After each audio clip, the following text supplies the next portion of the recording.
ಹಿಂದೂಗಳ ಅತ್ಯಂತ ಪವಿತ್ರ ಕ್ಷೇತ್ರಗಳಲ್ಲಿ ಒಂದಾಗಿರುವಂತಹ ಜಮ್ಮು ಕಾಶ್ಮೀರದ ಅಮರನಾಥ ಯಾತ್ರೆ ಜುಲೈ 3ನೇ ತಾರೀಕಿನಿಂದ ಶುರುವಾಗಿದೆ. ಲಕ್ಷಾಂತರ ಜನ ಈ ಅಮರನಾಥ ಯಾತ್ರೆಗೆ ಬಂದು ಹೋಗ್ತಾ ಇದ್ದಾರೆ. ನಾವೀಗ ನಿಂತಿರುವಂಥದ್ದು ಜಮ್ಮು ಕಾಶ್ಮೀರದ ಬಾಲ್ಟಾಲ್ ಬೇಸ್ ಕ್ಯಾಂಪ್ನಲ್ಲಿ ನೋಡ್ಬೋದು. ಇದು ಬಾಲ್ಟಾಲ್ ಬೇಸ್ ಕ್ಯಾಂಪ್ನ ಹಿಂಭಾಗವನ್ನು ನೋಡ್ತಾ ಇದ್ದೀವಿ.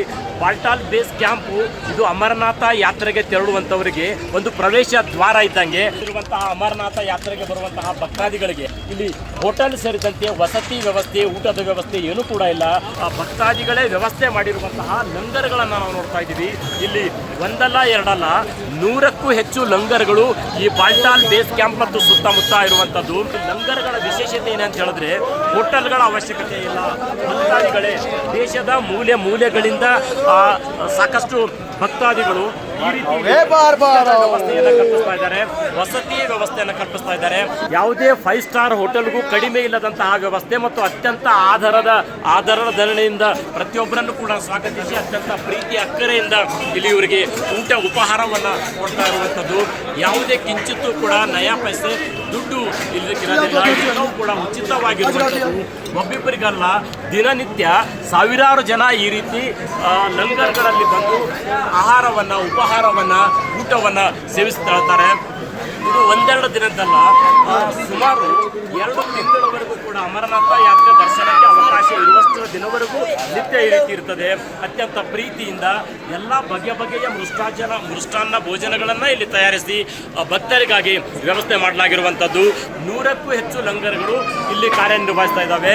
ನಿತ್ಯ ಲಕ್ಷಾಂತರ ಜನ ಇಲ್ಲಿ ಊಟವನ್ನು, ಉಪಹಾರವನ್ನು, ಆರೋಗ್ಯ ವಿಚಾರಕ್ಕೂ ಕೂಡ, ವಸತಿ ವಿಚಾರಕ್ಕೂ ಕೂಡ ವ್ಯವಸ್ಥೆಯನ್ನು ಕಲ್ಪಿಸಲಾಗ್ತಾ ಇದೆ. ಬಾಬಾ ಅಮರನಾಥ ಸೇವಾದಳದ ಕರ್ನಾಟಕದ ಉಸ್ತುವಾರಿಯನ್ನು ಹೊತ್ತಿರುವಂತಹ ರವಿಚಂದ್ರ ಅವರು ನಮ್ಮ ಜೊತೆ ಇದ್ದಾರೆ.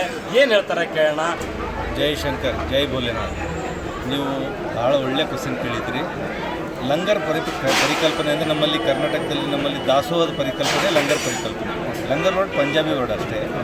ಆದರೆ ಇಲ್ಲಿ ಏನದಂದರೆ ಅಮರನಾಥ್ ಯಾತ್ರೆಗೆ ಬಂದಂಥ ವ್ಯಕ್ತಿಗಳಿಗೆ ಬೇಸ್ ಕ್ಯಾಂಪಲ್ಲಿ ಪಹಲ್ಗಾಮ್ ಇರ್ಬೋದು, ಬಾಲ್ಟಾಲ್ ಇರ್ಬೋದು. ನೀವು ಅಂದಾಗೆ ಹೋಟೆಲ್ ಇಲ್ಲ, ಆಮೇಲೆ ಮೆಡಿಕಲ್ ಸುವಿಧಾ ಅಂತ ಯಾವುವು ಜಾಸ್ತಿ ಏನೂ ಇಲ್ಲ. ಇಲ್ಲಿ ಸರ್ಕಾರ ತನ್ನ ಮಟ್ಟಿಗೆ ಏನು ಮಾಡ್ಬೇಕು ಮಾಡ್ತಾಯಿದೆ. ಆದರೂ ಕೂಡ ಹೆಚ್ಚಿನ ವ್ಯವಸ್ಥೆ ಲಂಗರ್ ಮೇಲೇ ಇದೆ. ಲಂಗರ್ ಅಂದರೆ ಅದೇ ದಾಸೋಹ. ಇಲ್ಲಿ ಪ್ರತಿದಿನ ಬರುವಂಥ ಯಾತ್ರಿಕರು ಒಂದೊಂದು ರೂಟಲ್ಲಿ 10,000 ಜನರಿಗೆ ದರ್ಶನ ಇರ್ತದೆ. ಅಂದರೆ ಸುಮಾರು 10,000 ಜನ ಬಾಲ್ಟಾಲಲ್ಲಿ, 10,000 ಜನ ಪಹಲ್ಗಾಮಲ್ಲಿ ಯಾತ್ರೆ ಪ್ರಾರಂಭ ಮಾಡ್ತಾರೆ. ಸೊ ಅಷ್ಟೆಲ್ಲ ಜನರಿಗೆ ಊಟದ ವ್ಯವಸ್ಥೆ ಸುಮಾರು 120 ಲಂಗರ್ಗಳು ಎರಡೂ ಕಡೆ 120 ಲಂಗರ್ಗಳಲ್ಲಿ ಈ ವ್ಯವಸ್ಥೆಯನ್ನೆಲ್ಲ ಉಚಿತವಾಗಿದೆ. ಯಾವುದಕ್ಕೂ ದುಡ್ಡಿಲ್ಲ. ನಿಮ್ಗೆ ಊಟ, ತಿಂಡಿ, ಇರೋಕ್ಕೆ ವ್ಯವಸ್ಥೆ, ಇಲ್ಲಿ ಹೊಚ್ಕೊಳ್ಳೋಕ್ಕೆ ರಗ್ಗು, ಊಟದ ವ್ಯವಸ್ಥೆ, ಸ್ನಾನಕ್ಕೆ ಬಿಸಿನೀರು ಕೂಡ ಇಲ್ಲಿ ಕೊಡ್ತೀವಿ. ಅಮರನಾಥ ಯಾತ್ರೆಗಾಗಿ ಈ ಬಾಲ್ಟಾಲ್ ಬೇಸ್ ಕ್ಯಾಂಪ್ಗೆ ಕರ್ನಾಟಕದಿಂದ ಬಂದಂತಹ 100 ಯಾತ್ರಿಕರು ಕೂಡ ಇಲ್ಲಿದ್ದಾರೆ. ಹಾಗಾದರೆ ಅವರಿಂದನೇ ಕೇಳೋಣ ಇಲ್ಲಿರುವಂತಹ ಲಂಗರ್ ವ್ಯವಸ್ಥೆಯ ಬಗ್ಗೆ. ಇಲ್ಲಿ ಎಲ್ಲ ರೀತಿಯಿಂದ ವ್ಯವಸ್ಥೆ ಅದ. ಬಂದಾಗಪ್ಪ ಅನ್ಕರ್ ಏನದ, ಇಲ್ಲಿ ಉಳ್ಕೋಕೆ ವ್ಯವಸ್ಥೆ ಅದ. ವೆರೈಟಿ ಊಟ ಅದ. ಇವತ್ತು ಊಟ ಕೊಟ್ಟರೆ ಅಂದ್ರೆ ನಾಳೆ ಬೇರೆ ವೆರೈಟಿ ಕೊಡ್ತಾರೆ. ಇವತ್ತು ಸಾಯಂಕಾಲ ದೋಸೆ ಕೊಟ್ಟರೆ ಮಧ್ಯಾಹ್ನ ಇಡ್ಲಿ ವಡ ಕೊಡ್ತಾರೆ. ನಮ್ಮದು ಸೌತ್ ಇಂಡಿಯನ್ ಫುಡ್ನೂ ಇಲ್ಲಿ ಕೊಡ್ತಾರೆ. ಆದರೆ ಅನ್ಕರ್ ಚಪಾತಿ ಅದು ಕೊಡ್ತಾರೆ, ರೊಟ್ಟಿ ಮಾತ್ರ ಕೊಡೋಲ್ಲ ಇಲ್ಲಿ. ಅದಕ್ಕೆ ಅನ್ಕರ್ ಇಲ್ಲಿ ಇರ್ಲಿಕ್ಕೆ ಮಾಡಕ್ಕೆ ಎಲ್ಲ ವ್ಯವಸ್ಥೆ ಚಲೋ ಅದ. ನಮಗೆ ಬಂದಾಗಪ್ಪ ಅನ್ಕರಿಂದ ಗೆಸ್ಟಿಗಪ್ಪ ಅನ್ಕರ್ ಎಲ್ಲ ರೀತಿಯಿಂದ ಬಂಕೋಕ ರಗ್ ಕೊಡ್ತಾರೆ. ಮತ್ತು ಬೆಳಗ್ಗೆ ಎದ್ದು ನಾವು ಸ್ನಾನ ಮಾಡಿ ಹೋಗ್ಬೇಕಾಯ್ತಪ್ಪ ಅಂತಂದ್ರೆ ಬಿಸಿನೀರು ಕೊಡ್ತಾರೆ. ಈ ಲಂಗರ್ದೊಂದು ವಿಶೇಷತೆ ಹೇಳಬೇಕು ಅಂತಂದ್ರೆ ನಮ್ಮ ಕಲಬುರಗಿಯ ಶ್ರೀ ಶರಣಬಸವೇಶ್ವರ ದಾಸೋಹದ ಪರಿಕಲ್ಪನೆ ಏನದಲ್ಲ ಅದು ಇದರಲ್ಲಿ ಕಾಣ್ತಾ ಇದ್ದೀವಿ ನಾವು.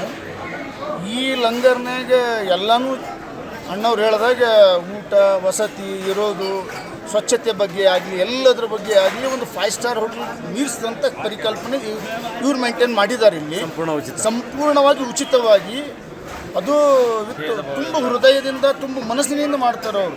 ಆ ಬೋಲೆ, ಕಾವು ಬೋಲೆ ಅಂದರೆ ಬನ್ನಿ ಬೋಲೆ, ಊಟ ಮಾಡಿ ಬೋಲೆ, ಶಿವನಿಗೆ ಒಂದು ರೂಪ ಅಂತ ತಿಳ್ಕೊಂಡು ಅವರು ನಮಗೆ ಸೇವೆ ಮಾಡಿದ್ದಾರೆ.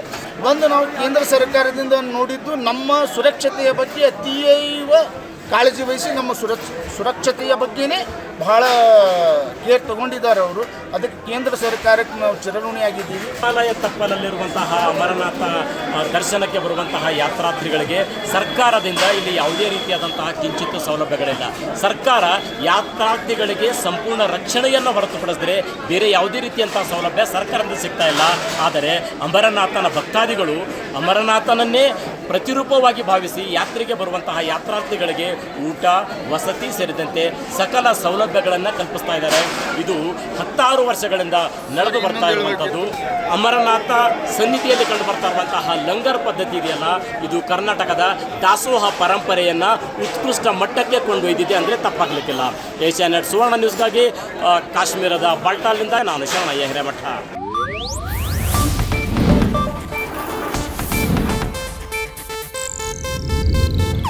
ಇದು ಏಷ್ಯಾನೆಟ್ ನ್ಯೂಸ್ ನೆಟ್ವರ್ಕ್ ಪ್ರಸ್ತುತಿ.